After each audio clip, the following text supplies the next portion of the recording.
రామారావు ఏదో చెలో మేడిగడ్డనే ఏదో అంటా ఉన్నాడు, ఏదో గడ్డ అంటుండు, మేడిగడ్డనే చెలో మేడిగడ్డ అని చెప్పి మేడిగడ్డకి తీసుకొని పోతాట. వాళ్ళ నాయనే వాడు ఏమున్నది లొట్టపీస్ మాట్లాడుతున్నాడు, వాళ్ళ నాయన తింటా ఉన్నాడు. వాళ్ళ నాయన తిట్టుడు, ఈయన చెలో మేడిగడ్డ. వాళ్ళ నాయనేమో దాన్ని చంపిండు, ఈయననేమో దినవారం చేస్తాను పోతుండు. ఇప్పుడు అంతే దాన్ని ఏది దినాలంటారుగా, 10 రోజులకు చేసుకునేది అదేగా పిటకి పెట్టేది, పీటకి పెట్టుడు దినవారం ఆయనే పెడతారేమో, ఆయనే పెడతారు. ఆ దినవారం కార్యక్రమానికి పోతున్నాడు అన్నట్టు. ఇప్పుడు ఏం చేస్తావా రామారావు, నువ్వు మేడిగడ్డ నువ్వు చేసే పని ఏందో చెప్పు జర ఒక్కసారి. ఏం చేస్తావు నువ్వు 7 అడుగు పెడితే బస్మి పడలం అయిపోయా. ఇంకా ఈ చుట్టుముట్టున్నటువంటి అన్ని అంశాలను పక్కదారి, ఇప్పుడు ఓఆర్ఆర్ పైన విచారణ, రెవెన్యూ నీ భూముల పైన విచారణ, ధరణి పైన విచారణ, ఏది చేసినా నువ్వేనా మూల కారకునివి. అందుగలడు ఇందు లేడన్న సందేహం వలదు. సర్వోపగతుండే ఎంతంత వెతికి చూసిన అందంతే గలడు దానవాగ్రి వింటే అని అది ఉన్నది. కానీ అవినీతిలా, అక్రమాలలా, దుర్మార్గంలా, అన్యాయంలా నువ్వు ఏడ వెతికినా నువ్వే. నీ చుట్టూన్న బర్రెలన్నీ ఓ దిక్కు చెల్లెక లిక్కర్ పంచాయత్ తలిగింది. మీ నాయన 20 మళ్ళేదో చక్కగా అన్నట్టుంది. మీ బావది ఎప్పుడు బీజేపీతో ఎప్పుడు ఉంటాడో ఎప్పుడు పోతాడో అది అర్థమైతలేదు. ఇటేమో నీ చుట్టూ మొత్తం అన్ని గుంతలు ఊడ్చుకుంటూ వస్తుంటే చెలో మేడిగడ్డ అన్నట్టు. అంటే ఇవన్నీ మర్చిపోవాలి, ఇవన్నీ మర్చిపోయేందుకు మేడిగడ్డ అన్నట్టు అద్భుతం చెప్తారంట. ఇంకా ఆయన మొన్న ముఖ్యమంత్రి గారు అది చెవెళ్ళ సభ కాడ ఓ మాట మాట్లాడిండు. రామారావు యూట్యూబ్ ఛానల్లే కాదు, ఓ బ్రోకర్ ఆఫీస్ కూడా పెట్టుకో, కృష్ణానగర్లో బ్రోకర్ ఆఫీస్ కూడా పెట్టుకో, దాంతోపాటు ఉపయుక్తంగా ఉంటుందని చెప్పిండు. అయితే చాలామంది ఏంటంటే చాలా లైట్గా చెప్పిండే సీఎం గారు కాదు. ఇప్పుడు కేటీ రామారావు చేయబోతున్న కార్యక్రమం ఏంది? పైకేమో చెలో మేడిగడ్డ, కానీ లోపల ఏం చేయబోతా ఉన్నాడు ఒకసారి చూద్దాం. బోడాంజయ్ కేటీ రామారావు చేయబోతున్నటువంటి కార్యక్రమం ఏం చేస్తూ ఉండు, లోపల ఏం కార్యక్రమాలు చేస్తూ ఉన్నాడు, నిన్న మొన్న జరిగిన పరిణామాలు ఏంది, ఏం జరుగుతూ ఉందనేది ఒకసారి చూస్తే, రాముడు ఒక మాట చెప్పిండు గతంలో. ఏమని? మేము ఒక 30 యూట్యూబ్ ఛానల్ పెడితే చాలన్నాడు. యూట్యూబ్ ఛానల్ కావాలని చెప్పిండు. హాస్పిటల్ కంటే మేము ఛానల్ పెడితే బెటర్ అని కేటీ రామారావు చెప్పిండు. ఎందుకు చెప్పిండు ఈ మాట? చెప్పిన తర్వాత ఏం చేసిండు ఎరికేనా మనోడు? కేటీ రామారావు ఇప్పుడు చేస్తున్న కథ, ఒక ఆఫీస్ హైర్ చేసారు, మొత్తం ఆఫీస్ హైర్ చేసి V6లో ఉన్న జర్నలిస్టులను, ఆ తర్వాత TV5లో ఉన్నోళ్ళని, NTVలో ఉన్నోళ్ళని, ఆ తర్వాత ఇతరత్ర ఏదైతే ఇన్ఫ్లుయెన్స్డ్ జర్నలిస్టులు ఉంటారో వీళ్ళందరినీ మెల్లగా ఏం చేస్తున్నట్టే ఒక్కొక్కరితోనే ఒక్కొక్క యూట్యూబ్ ఛానల్ పెట్టిస్తుంది. ఇప్పుడు ఒక్కొక్కరితోనే ఒక్క యూట్యూబ్ ఛానల్ ఇప్పటికొక 20-25 ఛానళ్ళు రెడీ చేసిరు అన్నట్టు. కొన్ని కొనేసిరు, మళ్ళీ ఉన్నాయి కొన్ని కొనేసిరు. సరే, అయితే ఈ యూట్యూబ్ ఛానల్ పెట్టి దీని ద్వారా కాంగ్రెస్ ప్రభుత్వం మీద ప్రాపగండ చేయించాలనేది కేటీ రామారావు ఆలోచన. దీంట్లో V6 నుంచి శివారెడ్డి అని ఉంటాడు నా మిత్రుడే, శివారెడ్డి, ఆ తర్వాత TV9లో ఉండేటువంటి జాఫర్ మాజీ, ఇటువంటి వాళ్ళందరినీ గ్యాదర్ చేసి వాళ్ళతో యూట్యూబ్ ఛానల్ పెట్టించి, మీకు ఎంత ఇస్తురా మీ సంస్థల అంటే 50,000 ఇస్తారు, లక్షిస్తాం రా అంతే, లక్షిస్తాం ప్లస్ ఛానల్ నీ చేతులు ఉంటది, లేకపోతే యూట్యూబ్ ఛానల్ మంచి ఆఫర్ నీ కెమెరాలు నీ సిబ్బంది అంతా మేమే చూసుకుంటాం, నువ్వు రావాలి అంతే. ఈ రకంగా కొంతమందిని జమ చేసి ఇప్పుడు కాంగ్రెస్ పార్టీ ప్రభుత్వం మీద, అంటే మొన్నటిదాకా వీళ్ళంతో ఇంతో నిజాయితీగా పనిచేసారు కదా, వీళ్ళతోటే కాంగ్రెస్ ప్రభుత్వం ఫెయిల్ అయిందని చెప్పించడం కోసం ఓ 20 యూట్యూబ్ ఛానల్ పెట్టిస్తుండే, ఒకటే ఆఫీస్లో. అది కూడా ఆ కార్యక్రమాన్ని దిగ్విజయంగా చేస్తుండే. ఆఫీస్ పేరు కూడా ఇవి చేపించి వీటి ద్వారా కాంగ్రెస్ పార్టీని డ్యామేజ్ చేయాలనేది రామన్ ఎత్తుగడ.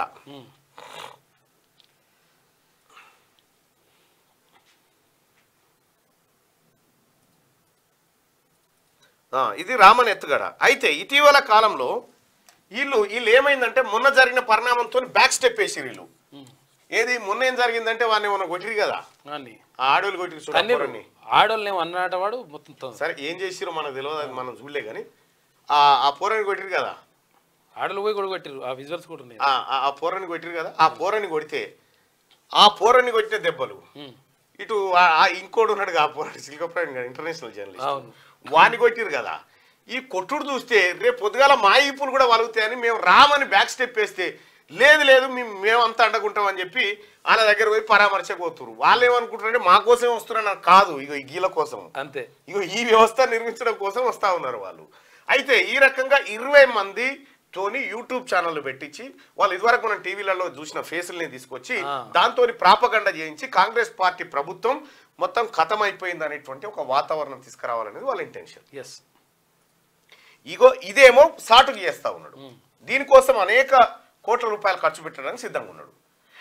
వీటితోటి కేటీ రామారావును ఏమన్నా అంటే కథం ఈ 20 ఛానళ్ళు ప్లస్ ఇదివరకు ఉన్నాయి, ఈ అన్ని కలిసి ఈ యూట్యూబ్ ఛానల్ అన్ని కలిసి చెప్తా ఉంటాయి. ముఖ్యమంత్రి రేవంత్ రెడ్డి గారు క్లియర్గా చెప్పిండు, మీకు అర్థమైందో లేదో. కేటీ రామారావు ఏమన్నాడంటే మాకు ఏ ట్యూబ్ వద్దురా భయ్, మాకు ప్రజలు ఉన్నారు, కార్యకర్తలు ఉన్నారు, వాళ్ళు చూసుకుంటారని చెప్పిండు.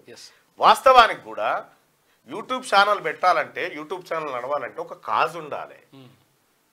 ఏం లేకుండా ఒక అబద్ధాన్ని ప్రచారం చేయడం కోసం యూట్యూబ్ ఛానల్ పెడితే నడిచిన దాఖలాలు లేవు. పబ్లిక్ నంబర్ కదా, పబ్లిక్ నంబర్ కూడా. క్యూ న్యూస్ ఎందుకు సక్సెస్ అయిందంటే క్యూ న్యూస్ పోరాటమే చేసింది. క్యూ న్యూస్ తోటి ఏదో లాభాలు ఇవే అవే సంపాదిద్దామని ఆలోచన కాదు. క్యూ న్యూస్ చేస్తున్న పోరాటంలో ఆటోమేటిక్ ఇవన్నీ కలిసి వచ్చినాయి. ఇవాళ తెలంగాణ రాష్ట్రంలో కాంగ్రెస్ పార్టీ ప్రభుత్వాన్ని బదనాం చేయడం కోసం ఓ 20 యూట్యూబ్ ఛానళ్ళు పెట్టి ఈ ఛానళ్ళ ద్వారా ప్రభుత్వాన్ని బదనాం చేయించాలి అని కేటీ రామారావు అనేటోడు ఆడుతున్నటువంటి ఒక డ్రామా ఇదంతా. కేటీ రామారావు గారి డ్రామా ఇదంతా. ఈ డ్రామాని ఇటు పెట్టి చెలో కాళేశ్వరం అంటా ఉండు, చెలో మేడిగడ్డ.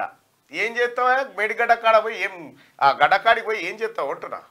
మీ అయ్య మిగిల్చిన శిథిలాలను చూసి వస్తావా? వాళ్ళ అయ్యి ఏమని అడుగుతుందాం అవుతారు, ఉందా? ఉన్నది. ఇంకా సెంట్రల్ గవర్నమెంట్ లేదు, ఏం లేదు.